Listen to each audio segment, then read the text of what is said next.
गुरुपद कंज कृपा सिंधु नररूप हरि। महामोहतम पुंज जासु वचन रविकर निकर। गुरु के सुमिरन मात्र से नासत विघ्न अनंत। ताते सर्वारंभ में ध्यावत है सब संत। अपराह्नकालीन सत्संग में उपस्थित सत्संग प्रेमी माताओं एवं बहनों सभी के चरणों में त्रेबार साहिब बंदगी। बड़े ही सौभाग्य की बात है कि हम आप सब इस सत्संग ज्ञान यज्ञ में उपस्थित होकर संतों के ज्ञान और उनके उपदेश को सुन रहे हैं।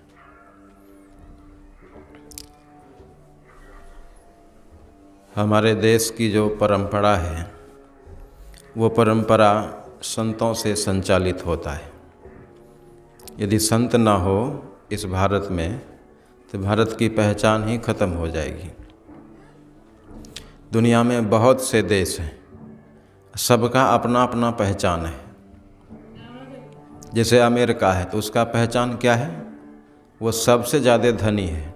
धन के मामले में दुनिया में 1 नंबर पर है। वो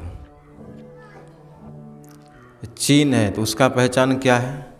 वो उत्पादन में 1 नंबर है, कोई भी सामान खूब बनाता है। रूस है तो उसका क्या पहचान है? वो भी तेल उत्पादन करता है।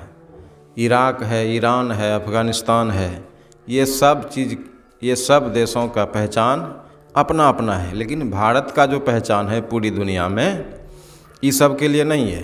भारत की पहचान संतों से होती है, संत से पहचान भारत की है। तो ये हमारे देश की खूबसूरती है कि हमारे देश में संत ही सर्वोपरि है। तो संत ही सर्वोपरि हैं तो आदि संत कहे जाते हैं कौन? भगवान बुद्ध। और उसके बाद का जो है संत सम्राट सतगुरु कबीर साहब कहलाते हैं।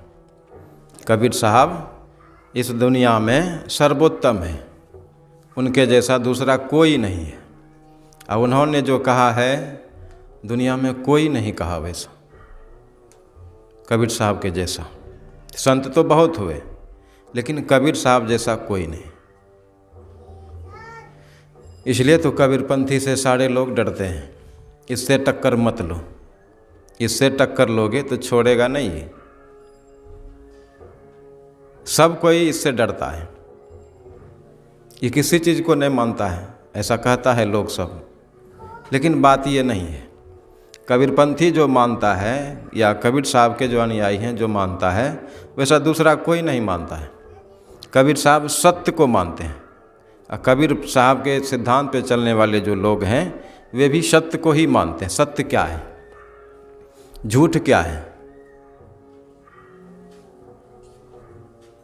सत्य क्या है, झूठ क्या है, ये पूरी तरह से हम सभी कबीर साहब के अनुयायी जानते हैं। लेकिन और सब में ऐसी बात नहीं है।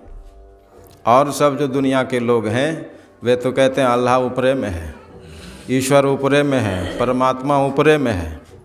इन कबीर साहब ऐसी बात नहीं करते हैं। वो कहते हैं कि अल्लाह ईश्वर जो है वो बाहर नहीं है, ऊपर में नहीं है, वो खुद या जीव है। इसी जीव का परिष्कृत रूप शिव होता है, इसी जीव का परिष्कृत रूप परमात्मा होता है।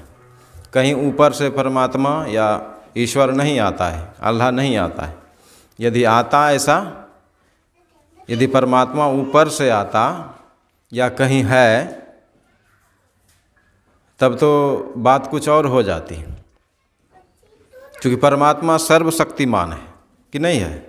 परमात्मा सर्वशक्तिमान है, वो जो चाहे कर सकता है।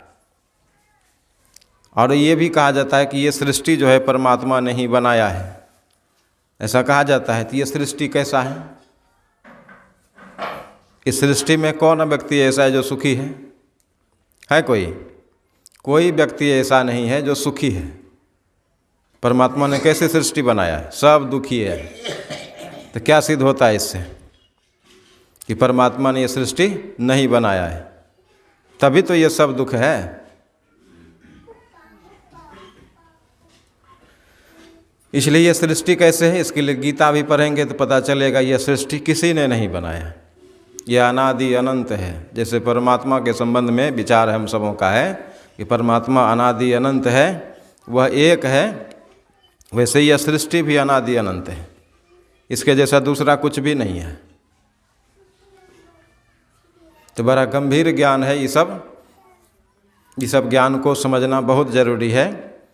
तो हम सब विचार करें कि संत सम्राट सद्गुरु कबीर साहब ने क्या कहा है। उन्होंने कहा है कि अपने घट दिया ना बारू रे,